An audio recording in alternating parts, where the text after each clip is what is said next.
As you know, Trump hinted at granting pardons to individuals charged in connection with the January 6 riots. Today's debate with Charlie Kirk revolves around this topic, and it's possible you've rarely seen such a to-the-point debate. Let's watch the video. For those who are new to the channel, don't forget to subscribe. We continue to create interesting videos like this. Let's get started. In the interest of time, I have 3 questions for you, and it has to do with January 6th.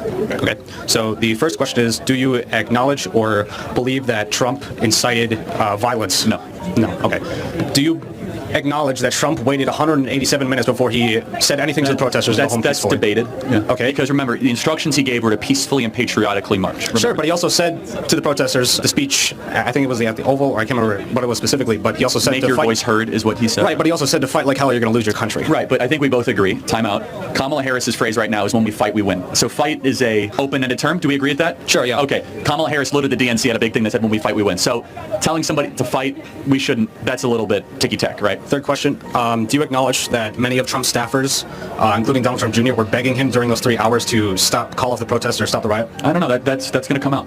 I don't think so. Okay. All right. Well, thank you. President Trump posted a tweet asking people to go home, but Twitter sat on that tweet for 3 hours before releasing it. That's where the 3 hours narrative comes from. Does this student acknowledge that cities were burned down with cheers and praise during other protests, while some individuals who did far less are still in jail without trial? I have a question. Why did Nancy Pelosi refuse the National Guard and openly support the George Floyd protests? On another note, many people say the best memory of January 6 is that gas was under $2 per gallon at the time. What are your thoughts? Share them in the comments. Before you leave, don't forget to subscribe to the channel. Thank you so much for listening and supporting me. Take care.